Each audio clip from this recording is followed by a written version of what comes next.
Fala pessoal, vamos lá para mais um Aprendendo com Questões aqui com o nosso pessoal maravilhoso da Clínica Médica. Hoje a gente vai seguir para choque e o ultrassom point of care, ou seja, o ultrassom à beira do leito que vai ajudar você a dar o diagnóstico e avaliar o paciente que está com uma suspeita ou que já está diagnosticado com um choque.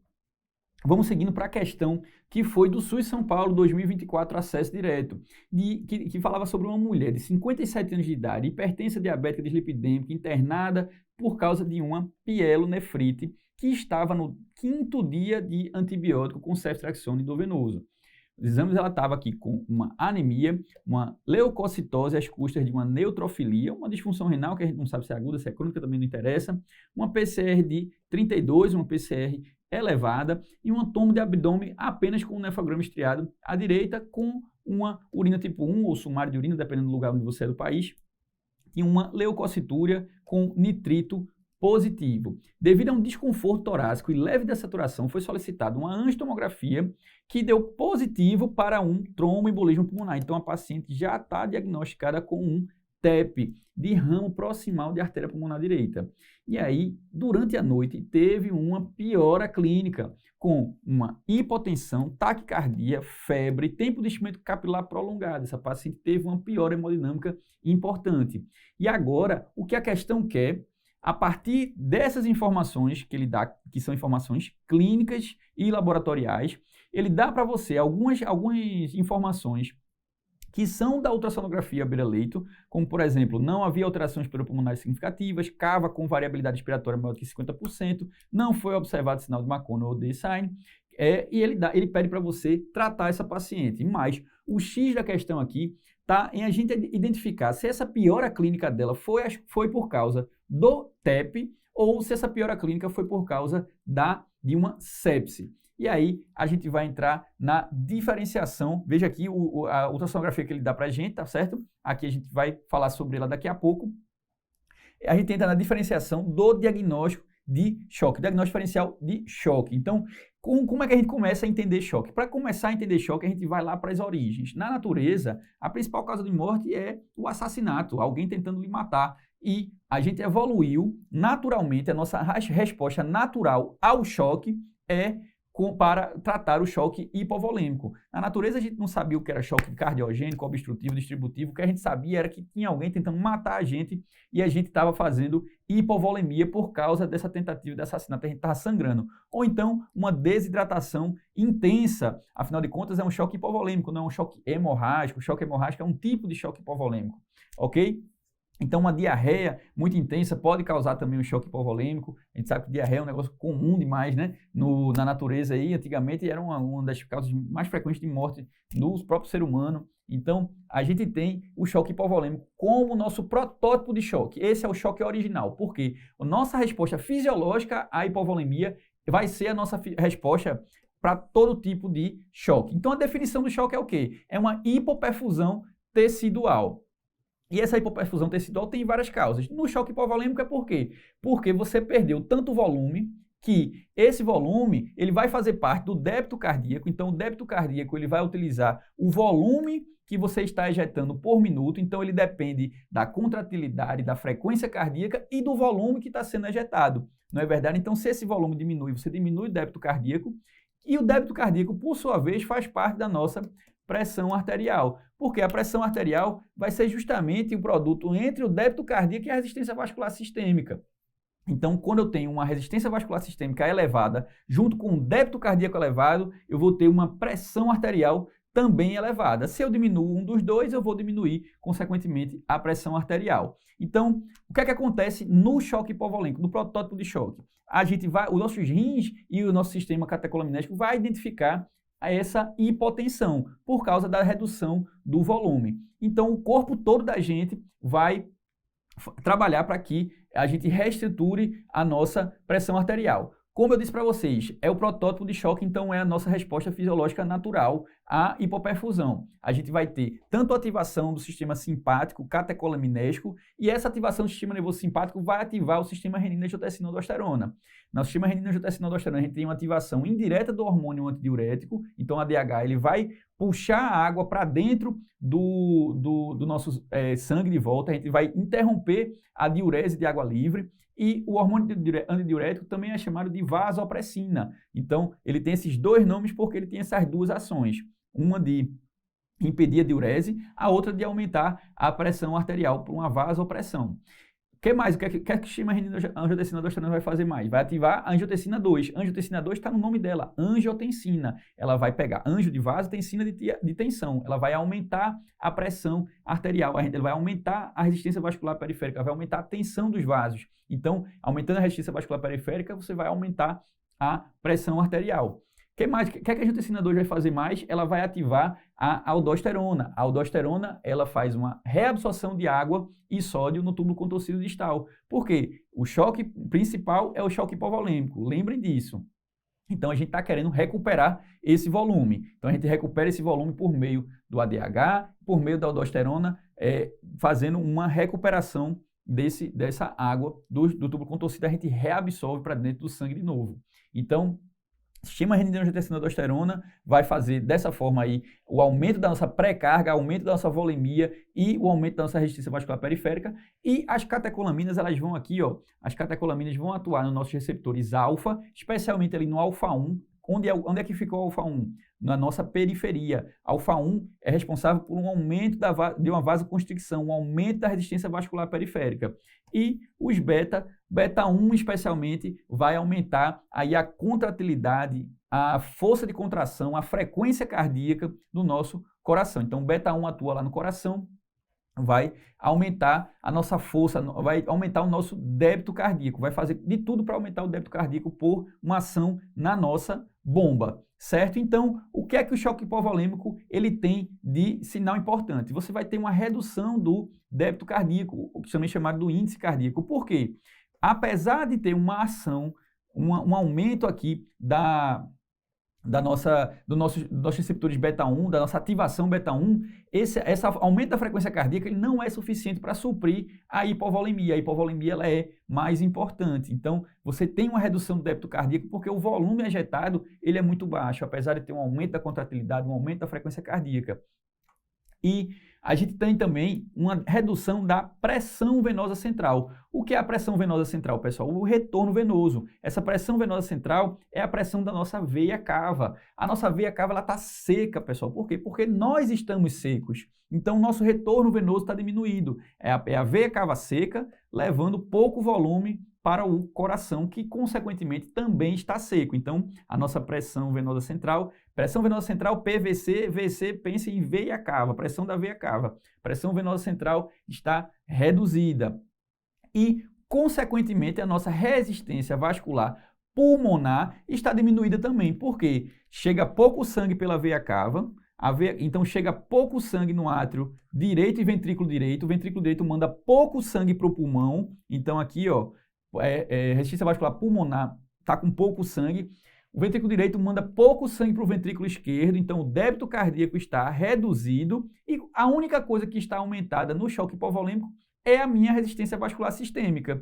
Por quê? Por causa da grande vasoconstricção arterial que eu tenho na periferia. Então, a única coisa aumentada aqui é a minha resistência vascular sistêmica. Beleza? Por quê? Por causa desses mecanismos alfa-1, pelos mecanismos do sistema renina-angiotensina aldosterona, que vão fazer uma vasoconstricção maciça para tentar manter níveis de pressão arterial suficientemente grandes para que a gente tenha uma pressão de perfusão. A gente precisa de pressão arterial para que nós tenhamos uma pressão de perfusão dos nossos órgãos. A gente não pode simplesmente querer aguar o nosso jardim se a mangueira não está conseguindo sair água para longe. Se a mangueira ela sai água, ela escorre pela mangueira, entendeu? A gente precisa de uma mangueira forte para a gente aguar o nosso jardim. A gente precisa de uma pressão de perfusão para irrigar os nossos órgãos.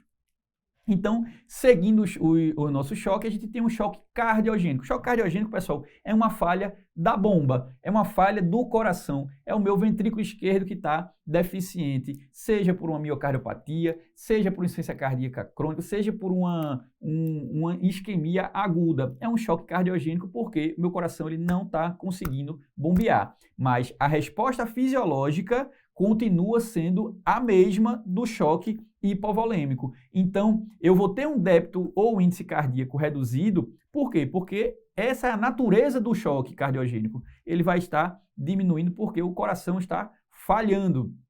Só que a gente está hipervolêmico porque o nosso corpo jura que a gente está com o volume reduzido por causa da hipoperfusão. Veja que o choque hipovolêmico é o protótipo. Então, o corpo jura que a gente está hipovolêmico, começa a puxar mais volume lá pelo sistema renina, angiotensina, aldosterona. Então, a minha pressão venosa central vai estar aumentada. Eu tenho uma veia cava aí, ó, cheia, topada, enorme. Por quê? Porque eu estou hipervolêmico. Então, chega muito volume pela veia cava, esse volume chega no meu átrio direito e meu ventrículo direito, então a minha resistência vascular pulmonar vai estar muito aumentada, ok? Porque simplesmente eu tenho volume demais ali no meu ventrículo direito. Está chegando volume demais, a hipervolemia é uma característica do choque cardiogênico e essa hipervolemia vai aumentar demais a pressão pulmonar.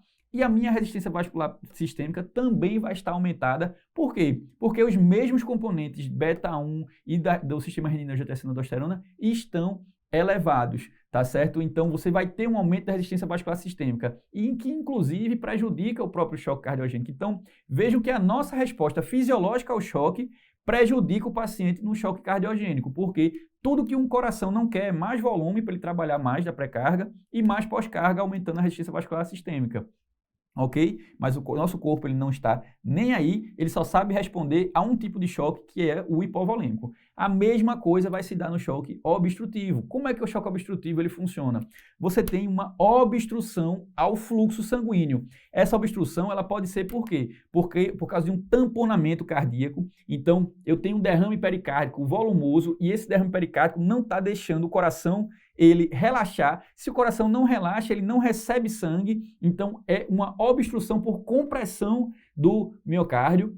Você pode ter uma obstrução ao fluxo por um pneumotórax hipertensivo, então você teve um trauma, um pneumotórax por qualquer motivo, e esse pneumotórax é tão intenso, tem tanto ar nessa pleura, que esse ar está rechaçando os vasos do mediastino, os vasos aqui do tórax, inclusive os vasos que fazem a veia cava, por exemplo, que é uma veia complacente. A gente está aí comprimindo a veia cava de forma que não está conseguindo chegar a um retorno venoso adequado no coração, está tendo uma obstrução por causa dessa pressão do pneumotórax hipertensivo, ou como é no caso da nossa paciente, a gente pode ter um tromboembolismo pulmonar. Você tem um trombo que está obstruindo o fluxo lá da artéria pulmonar, esse fluxo não está conseguindo passar, então ele fica represado da artéria pulmonar para trás. Beleza? Então aqui ó, no choque obstrutivo eu tenho uma redução do débito cardíaco. Por quê? Porque eu tenho uma obstrução ao fluxo. O fluxo sanguíneo não está conseguindo passar, não estou conseguindo receber sangue lá no meu ventrículo esquerdo, então o débito cardíaco reduz por causa dessa falta de sangue no ventrículo esquerdo. Agora, esse sangue todo fica represado aonde? Ele fica represado lá na veia cava. Então a minha veia cava ela fica engurgitada, porque não está conseguindo passar sangue além dela. Então você pode ter um aumento da pressão venosa central. A resistência vascular pulmonar ela pode estar aumentada por quê? Justamente por causa dessa obstrução ao fluxo. Lembre então que essa obstrução ao fluxo funciona se eu estivesse colocando o dedo de uma mangueira. Se eu pegar uma mangueira e colocar o dedo, eu aumento a pressão dela. Então a obstrução ao fluxo ele vai aumentar a pressão vascular pulmonar. Beleza? E a resistência vascular sistêmica? A resistência vascular sistêmica, mais uma vez, vai estar aumentada. Por quê? Porque o corpo da gente está sendo hipoperfundido e ele atua como choque hipovolêmico, então tudo aquilo vai se repetir. Uma ativação do alfa-1, ativação do sistema renina, angiotensina, aldosterona. Eu tenho um aumento da resistência vascular sistêmica. E no choque distributivo, o que é que eu tenho, pessoal? Choque distributivo, os clássicos são choque séptico, choque anafilático e choque neurogênico. Mas por que a gente aglomera todos eles? Por quê? Porque a característica principal do choque distributivo é uma distribuição da periferia. Eu tenho uma redução da resistência vascular sistêmica abrupta e intensa, maciça. Você tem tão pouca resistência vascular sistêmica que o líquido fica todo na periferia. Ele não consegue voltar, ele não consegue ter retorno venoso. Ele não volta para o nosso coração. Então, o débito cardíaco ele vai ser variável. da mesma forma que a pressão venosa central. Eu posso ter um débito cardíaco aumentado por quê? Porque eu posso ter um aumento da minha frequência cardíaca por causa dos beta-1. Agora, esse daqui também merece um asterisco. Por quê? Porque se eu tiver uma distribuição na minha periferia intensa o suficiente, se eu tiver um choque distributivo tão intenso que eu não tenho retorno venoso, então eu tenho uma redução na minha pressão venosa central, porque vai vir pouco sangue pela veia cava. Eu vou ter uma redução do débito cardíaco, porque se eu tenho pouco sangue na veia cava, chega pouco sangue no meu ventrículo esquerdo, e eu vou ter uma redução da resistência vascular pulmonar, porque, mesma coisa, chega pouco sangue pela veia cava, chega pouco sangue, então, consequentemente, no meu ventrículo direito, chega pouco sangue, consequentemente, no meu ventrículo esquerdo. Agora, se eu encharcar o paciente, se eu encher esse paciente de volume, então, a medida inicial dos choques distributivos é o volume. Eu posso encharcar esse paciente e ainda assim não aumentar a minha resistência vascular sistêmica. E aí é onde eu vou ter um aumento do débito cardíaco e um aumento da minha pressão venosa central. A minha cava ela vai ficar cheia, engurgitada, mas isso só acontece se eu fizer uma reposição volêmica intensa. Esse quadrinho aí ele vem diretamente lá da nossa aula de choque com a doutora Verônica. Excelente aula. Beleza? Vão dar uma checadinha lá, caso vocês sejam alunos. Se vocês não forem alunos, o que é que vocês estão esperando, minha gente? Estão aqui me ouvindo falar 15 minutos, não foram convencidos ainda, pelo amor de Deus. Então, pessoal, por que eu estou falando sobre choque nessa questão? Porque ele dá para você algumas informações sobre a ultrassonografia lá, point of care, que você vai utilizar para poder avaliar esses parâmetros volêmicos do paciente. Então, como é que eu posso utilizar essa ultrassonografia para avaliar o parâmetro volêmico? Então, esse protocolo RUSH, pessoal, ele vai dividir aqui em 3, a bomba, o tanque e os canos da gente. A bomba vai ser o coração, o tanque vai ser o tórax e os canos vão ser os vasos do resto do corpo. Então, no choque hipervolêmico, pensem no que eu falei para vocês. O coração ele vai estar seco. Se ele está batendo no seco, ele está aumentando a frequência cardíaca dele, ele vai estar hiperdinâmico, porque ele está batendo no seco. Já no choque cardiogênico, eu vou ter um hipodinamismo. Por quê? Porque faz parte da própria fisiopatologia do choque cardiogênico. Não faz sentido um choque cardiogênico quando eu tenho uma bomba, um coração hiperdinâmico. Não é verdade? Então, eu tenho um déficit sistólico, eu tenho hipodinamismo. Já no meu choque obstrutivo, vai acontecer uma coisa que é uma curiosidade. Então, eu posso ter um coração tamponado, não é verdade? Eu coloco lá o ultrassom, eu enxergo o derrame pericárdico tamponando o meu coração. Aí eu já dou um diagnóstico de choque obstrutivo, maravilha. Só que, quando eu tenho um TEP, então, no tromboembolismo pulmonar, eu posso ter uma coisa chamada D-sign. Por que D-sign? Porque eu vou ter um rechaçamento do meu ventrículo direito em relação ao ventrículo esquerdo. Geralmente, o ventrículo direito ele é um ventrículo mais molinho, um ventrículo fraco. Ele é um ventrículo que trabalha sob baixas pressões, então ele tem uma camada muscular fininha. Já o ventrículo esquerdo, não. Ele é responsável pela irrigação sistêmica. Ele é forte, ele é grosso, ele é bem robusto. O que é que acontece que se eu tiver uma obstrução ao fluxo do ventrículo direito? Eu vou ter um ventrículo esquerdo seco, fino, magro, e um ventrículo direito onde eu estou engurgitado de líquido, eu estou obstruído, esse não tá conseguindo passar sangue. Então vai formar um D. Eu vou ter um ventrículo direito que vai empurrar o septo interventricular do ventrículo esquerdo. Então ele empurra, ele rechaça o ventrículo esquerdo. Então o ventrículo direito fica tão engurgitado que ele empurra o ventrículo esquerdo para lá. E eu posso ter o sinal de McConnell. O sinal de McConnell, pessoal, é uma coisa curiosa. O que é que acontece? O ventrículo direito fica tão engurgitado, tão cheio de líquido, trabalhando a pressões altíssimas por causa da obstrução do fluxo, só que ele não foi feito para trabalhar sobre essas pressões altíssimas, então ele faz uma alteração de contratilidade. Aqui, a porção médio basal dele, ou seja, o corpo do ventrículo direito, ele para de bater. Ele fica acinético ou hipocinético. Parece até que ele infartou, enquanto que o seu ápice fica batendo.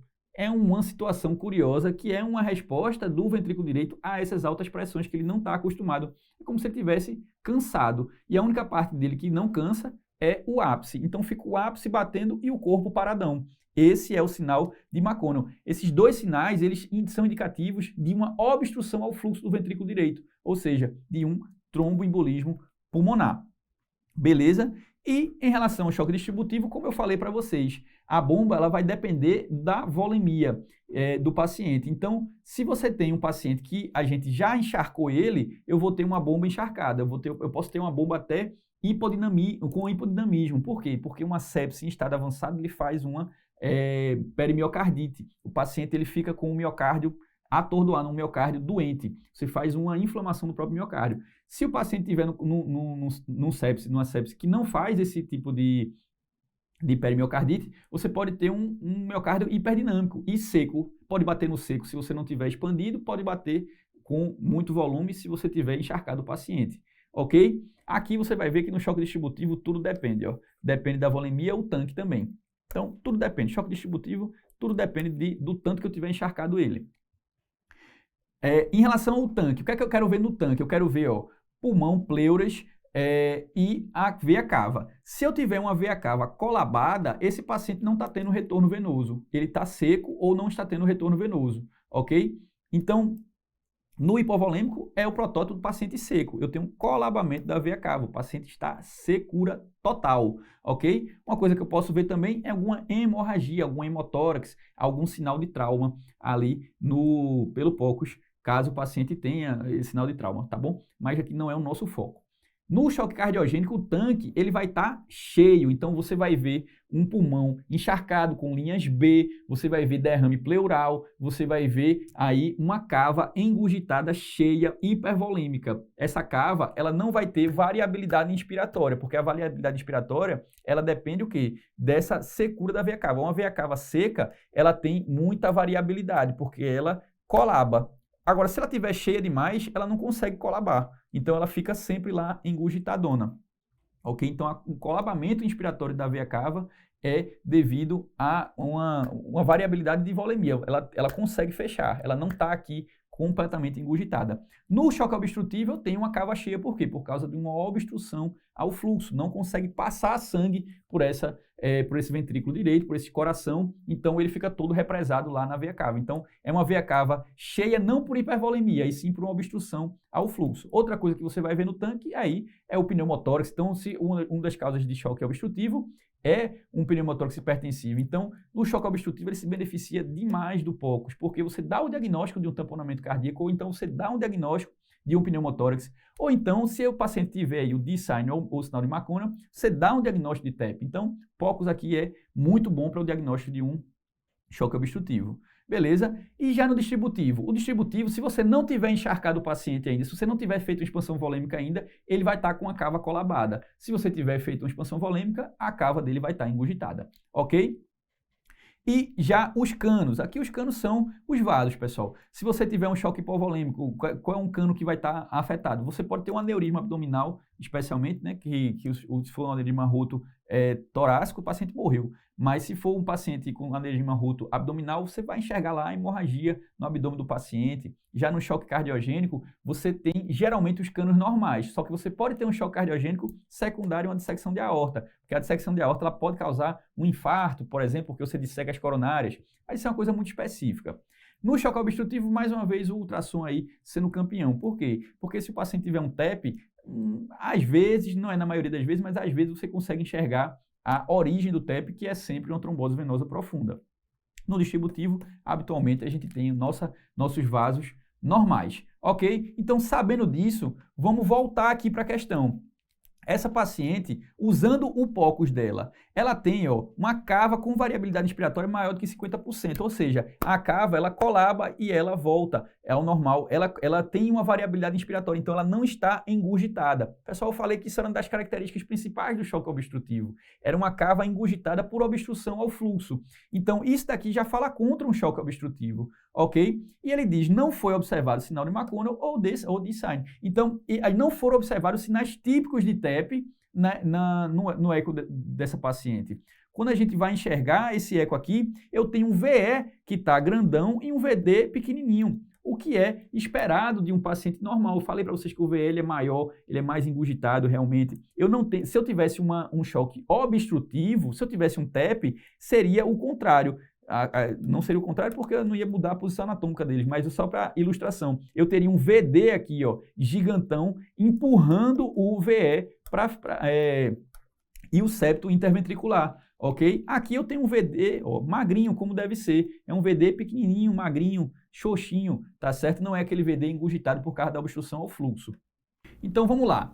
Essa paciente, pessoal, tem uma piora clínica por causa do TEP? Não é por causa do TEP, é por causa da sepse. Por quê? Porque ela está em D5 de ceftriaxona, no 5º dia antimicrobiano, ainda com PCR elevada, ainda com leucocitose, ainda com febre. Então não é para essa paciente ter febre com 5 dias de antibiótico. Essa ceftriaxona não está cobrindo essa pielonefrite da paciente. A gente vai precisar escalonar a minha antibiótico terapia, beleza? Então, ó, trombólise química não é o nosso foco no momento, porque esse choque da paciente, essa instabilidade hemodinâmica não se deve do tromboembolismo pulmonar, e sim do choque séptico, ela está séptica. Aqui a gente vai anticoagular ela? Claro, pessoal, porque ela tem um TEP documentado. Eu não vou aí deixar a paciente com um TEP sem anticoagulação para ela ter um choque distributivo e obstrutivo junto. Aí é que ela morre de vez, né? Então, ó, anticoagulação plena, beleza. Coleta de hemoculturas e uroculturas, beleza, porque é uma sepse, e escalonamento de antibioterapia. Não vou manter uma ceftriaxona que já está no 5º dia